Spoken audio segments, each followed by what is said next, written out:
Hey everybody, my name is Mike. I am not for Coltrane. Welcome to your Coltrane Tuesdays for this, the 25th day. The 25th day of November, that is the 11th month in the 2025th year of our shared common era. Hope folks are doing okay. I'm not sure if folks are going to be joining us live for this one or if they'll be watching the replay. Either way, of course, is fine. I'm grateful for anyone who takes time out of their day to join me here for this little program. Today, we are wrapping up the New to Me Vember series with a song that is new to me in terms of playing it. I've been spending a lot of time listening to it the past couple of days, so we're going to see how that goes. Of course, we might also play the Not for Coltrane Stump the Band game. Now, I'm going to say this. This is going to depend on folks sticking around for this. Oh, hello, Margot. Audio and visual are good. How did it get to be November 25th? Well, yeah, that's just kind of how things go. So, if there is still interest after I do the song, we can do a round of the Not for Coltrane Stump the Band game. The way that works, in the event that we do get to it, is that people will give me a song request, a song suggestion, and I will have to play it regardless of whether I know it. So people might request a song that I do happen to know, in which case, although I will not have rehearsed it, I will try to remember how to play it. People might request a song that I kind of sort of know, like I'm familiar with the song, but I've never actually tried to play it myself, in which case I'll have to try to figure out how to play it here in front of everyone.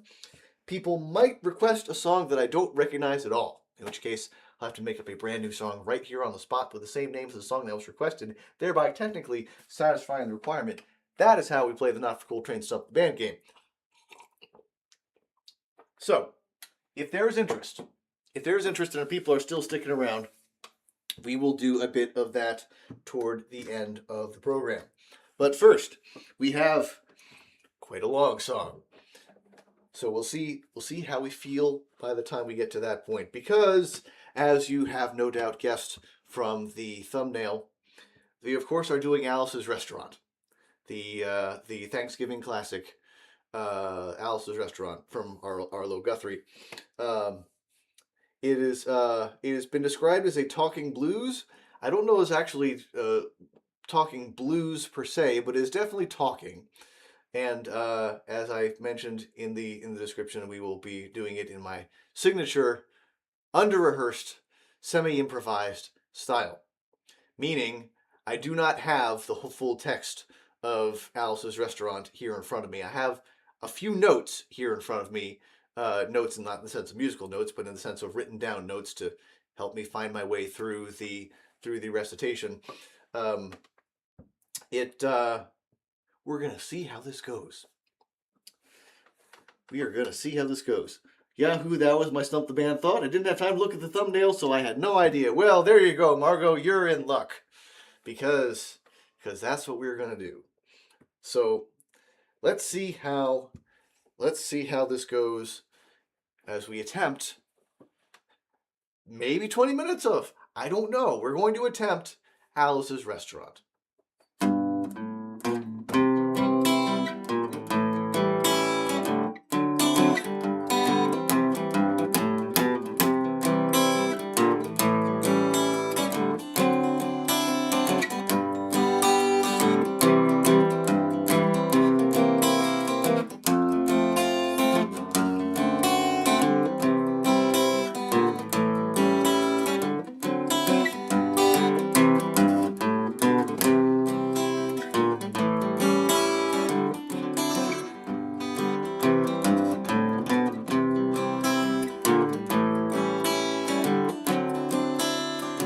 Now you see, Alice's Restaurant is the name of the song.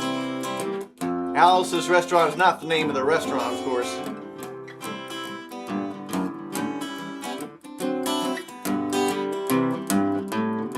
It would be a little silly for the name of the restaurant to be Alice's Restaurant.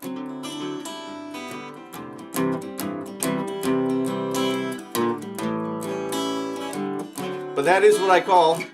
The song, of course, is about the restaurant that is owned by Alice. So that's why it's called Alice's Restaurant.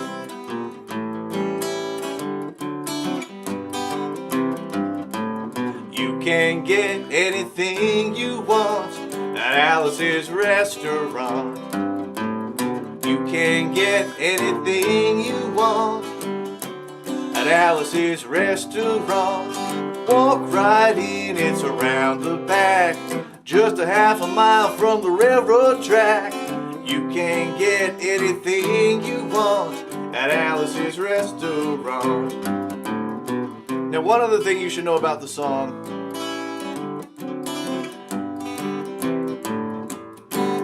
is that I am not nearly as good a finger picker as Arlo Guthrie is on this particular song. Now, it might have helped if I'd spent more than a day learning how to play the song, but not regardless, it is also deceptively difficult to try to sing or to recite and play at the same time. So I have some technology to help me out.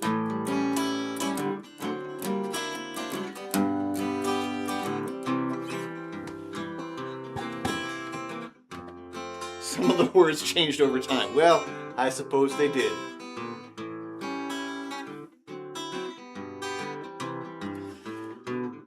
So it was... Alice, of course, did not live in Alice's Restaurant. Alice lived in a church close by to the restaurant. In fact, she lived in the bell tower with her husband Ray and Fasha the dog. And living up in the bell tower, down below they had removed all the pews in the church below, and they decided that they didn't need to go take out their garbage so often. They could just keep it down there in the church where the pews used to be, having removed all the pews.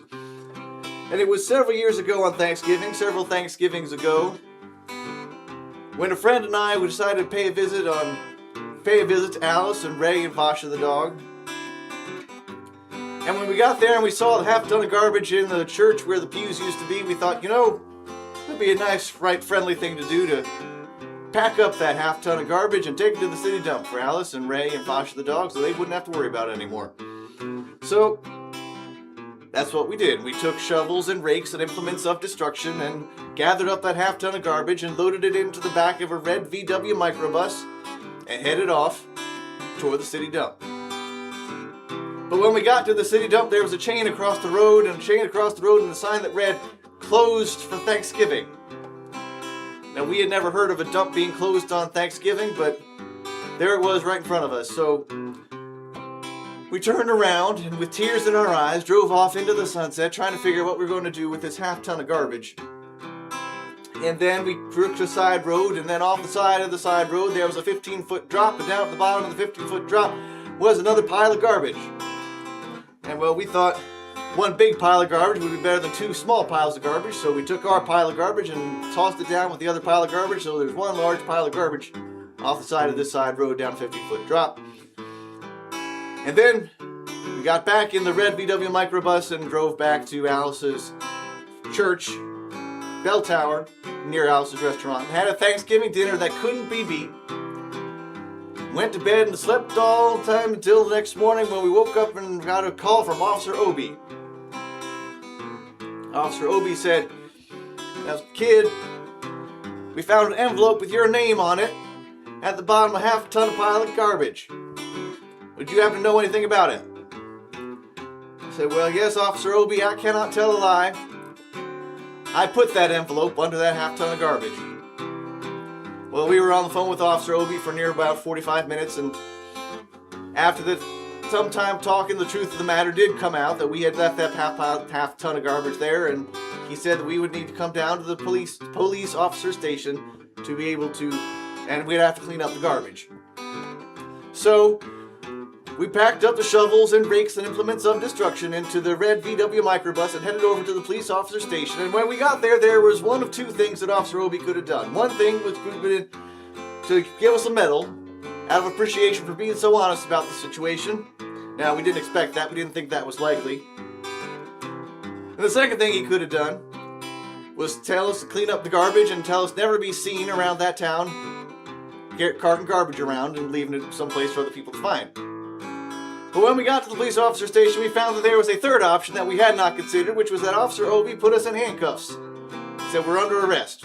I said, Officer Obi, it's going to be mighty hard for me to clean up the garbage with these handcuffs. He said, shut up, kid. Get in the back of the patrol car. So we sat in the back of the police car and we were taken to the scene of the, quote, crime, unquote. Now, one thing you have to know, this is the town of Stockbridge, Massachusetts. The town of Stockbridge, Massachusetts has 3 stop signs, 2 police officers, and 1 police car. But when we got to the, quote, scene of the crime, unquote, there were 5 police officers, 3 police cars, and 5 police dogs. This being the biggest crime that had happened in Stockbridge, Massachusetts in the past 50 years. And they was using all sorts of police equipment that they had been saving up for such an occasion. They were taking plaster tire tracks. They were taking CNI dog tracks, crime sniffing dog tracks. They were taking photographs of the southeast approach, the northwest approach, the southwest approach, the northeast approach. And that was to say nothing of the aerial photography. And there were 27 8x10 color glossy photographs with circles and arrows and paragraph on the back of each one explaining what each one was, documenting the crime that had occurred here in Stockbridge, Massachusetts. And after some time spending there with making those 27 8x10 color glossy photographs with circles and arrows and paragraphs on the back describing each one, what each one was, Officer Obi took us back to the police officer station. He said he was going to put us in a cell. He said, I'll need your wallet and your belt. He said, Officer Obi, I can appreciate why you want my wallet, so it seems as I won't have any money to spend here in the cell while I'm there, but why do you need my belt? And Officer Obi said, it's because we don't want any hangings while you're in there. Said, Officer Obi, do you think I'm going to hang myself on account of littering? But Officer Obi said he had to be sure, so we took the belt and the wallet, and he was very thorough because he made sure he also took out the seat on the toilet so that I couldn't pat myself on the head with the toilet seat and dry myself in the toilet. He also took the toilet paper so I couldn't bend the bars on the cell and roll the toilet paper out the window and climb down the rolls of toilet paper to make my escape. And so we were there in the cell for a little while, then Alice, remember Alice? Alice came to bail us out and had a few strong words with Officer Obi, but then took us back to the bell tower at the church near Alice's restaurant. We had another Thanksgiving dinner that couldn't be beat. Went to bed and didn't get up till the next morning when we had to go to court. And we got to the court, and there was Officer Obi, and there was Officer Obi with his 27 8x10 colored photographs with circles and arrows and paragraph on the back, each one explaining what each one was. And a man said, all rise. And we stood up, and Officer Obi stood up. And the judge came in. And the CNI dog came in. And the judge sat down, and the CNI dog sat down, and we sat down, and Officer Obi looked down at the 27 8x10 color glossy photographs with circles and arrows and a paragraph on the back, each one. And he looked at the CNI dog. He looked at the judge, and he looked back at the 27 8x10 color glossy photographs with circles and arrows and a paragraph on the back, each one, explaining what each one was, and he started to cry because he realized that this was yet another case of American blind justice, and the judge wasn't getting to look at those 27 8x10 color glossy photographs with circles and arrows and a paragraph on the back, each one explaining what each one was. Well, the long and short of it was, the judge fined us $50 for littering and had to go pick up the garbage. So we went out with shovels and rakes and implements of destruction and cleaned up the garbage as we were supposed to. But that's not what I'm here to talk to you about today. I'm here to talk about the draft. Here to talk about the draft. A lot of people say the draft was a long time ago. The draft doesn't happen today, but you never know, folks. You never actually know. But there was a long time ago that I did have to go down to a building over on Whitehall Street in the city, a place where you could go in, get injected, inspected, detected, infected, and neglected, and selected, and see if you could be able to serve in the Army of the United States of America. Now, the night before, I had to go to the building there. Went out and got good and drunk because I wanted to be good, rip-roaring, all-American, ready to go into the Army on the next day. So when I showed up that morning, I was mean, I was feeling ugly, I was looking no good. I walked in and the sergeant said, "Son, kid, go see the psychiatrist." And I went to go see the psychiatrist. I said, "Shrink, I want to kill. I want to kill. I mean kill. I mean blood and gore and guts and veins in my teeth. Eating charred dead bodies. I mean kill. Kill. Kill." And I was jumping up and down saying kill. Kill. And then the psychiatrist started jumping up and down with me. We both jumped up and down saying kill. Kill. And the sergeant came in and pinned a medal on me. He said, "We like your kind, son." But then I still had to go see a bunch of other people there at the building. A bunch of other people, who would be injected, inspected, and detected, infected, and neglected, and selected. I was there for 2 hours, for 3 hours, 4 hours, getting injected, infected, neglected, and selected. Until finally I came to one last man. And he said,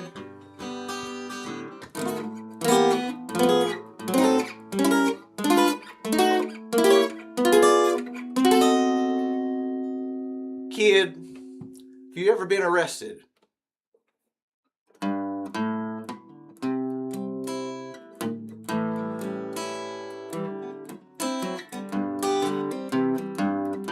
So I told him the story of Alice's Restaurant Massacree in 5-part harmony and not excluding any details.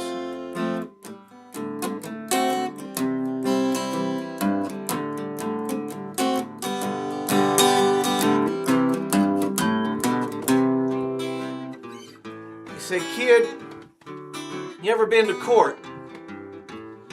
So I told him the story about Officer O being the 27 8x10 color gloss photographs with circles and arrows and paragraph on the back of each one. And he said, "Kid, I need you to go sit over there on the bench labeled Group W.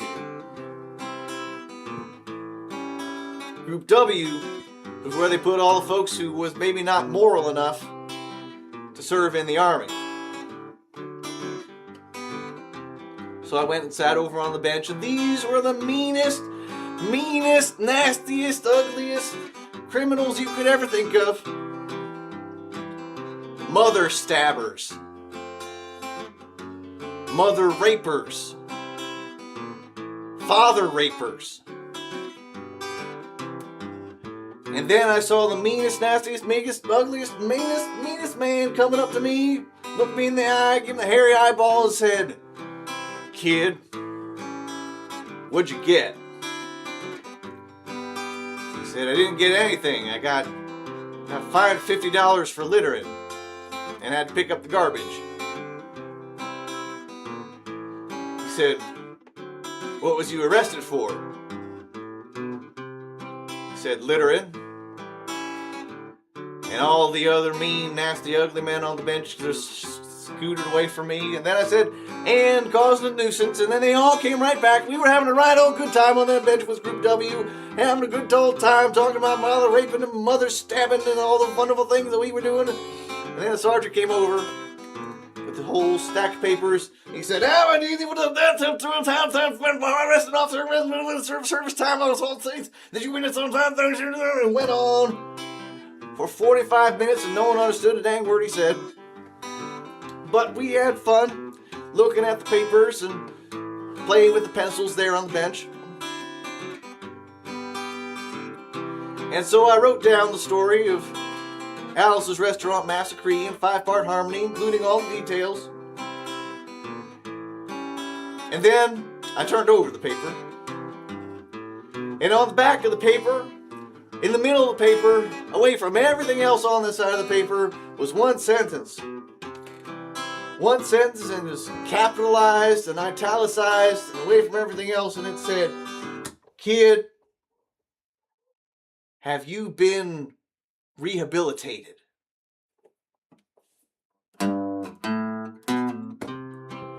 And I said, I went up to the sergeant and I said, I mean, you got a lot of gall asking me if I've been rehabilitated after going and cleaning up the garbage there for Alice's Restaurant Massacree. He said, kid, we don't like your kind. He said, you're not going to let me in this army where you don't know if I'm moral enough to go burn women and children in villages to the ground. And that was enough that he said, kid, we don't like your kind, and in fact they took my fingerprints and we're going to send them to Washington, D.C. So somewhere in Washington, D.C., enshrined in a manila envelope, is a study in black and white of a very good likeness of my fingerprints.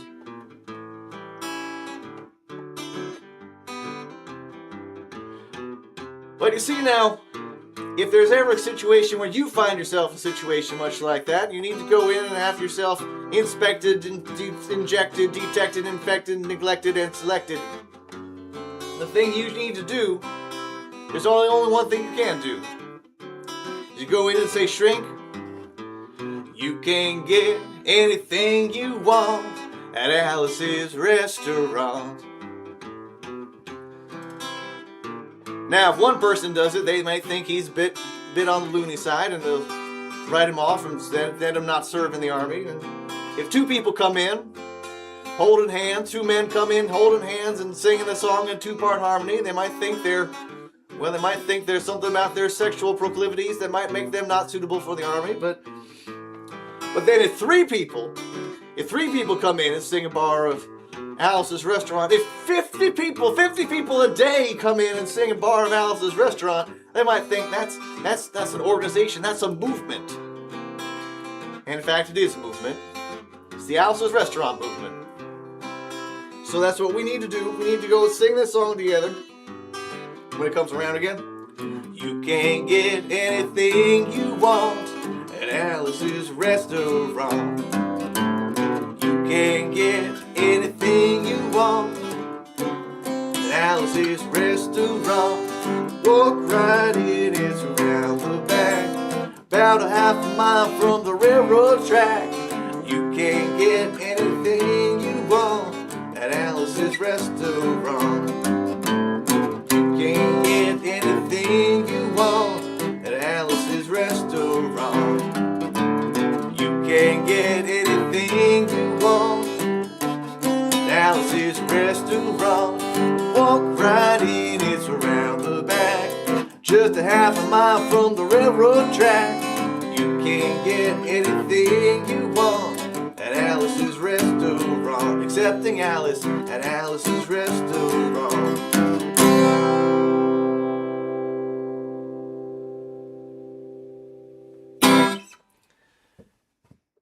I say that is not bad. So let's see, some of the words changed. So I don't know if Margot is still with us. Margot may have gone to go get a sandwich or do something else. But there you go. That is my attempt at Arlo Guthrie's Alice's Restaurant Massacree. So now the question is, do we still, at this time, I still have the rhythm of the talking from the song. Do we still want to do a round of the Not for Coltrane Stump the Band game, or do we in fact want to leave it there? As a reminder, the way the Not for Coltrane Stump the Band game works is people give me a song request, a song suggestion, and I have to play it regardless of whether I know the song. So people might request a song that I do happen to know, in which case I'll try to play it with just from memory, of course not having rehearsed it. If that people have requested a song that I do happen to know. People might request a song that I have some familiarity with, that I kind of sort of know, which I don't meaning I will not have do not know how to play the song, but will have completed will have some familiarity with the song, in which case I have to try to figure out how to play the song here in front of everyone. Or perhaps someone will request a song that I don't recognize at all, in which case I'll have to make up a brand new song right here on the spot with the same name as the song that was requested, thereby technically satisfying the requirement. And we're going to say that technically Margot's request was for Alice's Restaurant. Margot says, ain't no Stump the Band request that is going to top that. Thank you So we are going to leave it there. You know what? We'll just do one more chorus to wrap it up. You can get anything you want at Alice's Restaurant. You can get anything you want at Alice's Restaurant. Walk right in, it's around the back, about a half a mile from the railroad track. You can get anything you want at Alice's Restaurant, accepting Alice at Alice's Restaurant. And we'll call it there. Thanks so much to everybody who is watching this live or watching the replay. Have a wonderful holiday. We'll be back here on Tuesday doing something. I don't know exactly what. But until that time, please take care of yourself. Take care of each other. Enjoy time with friends and family. And we will see you here. My name is Mike. I'm not for Coltrane. And I will see you here next time.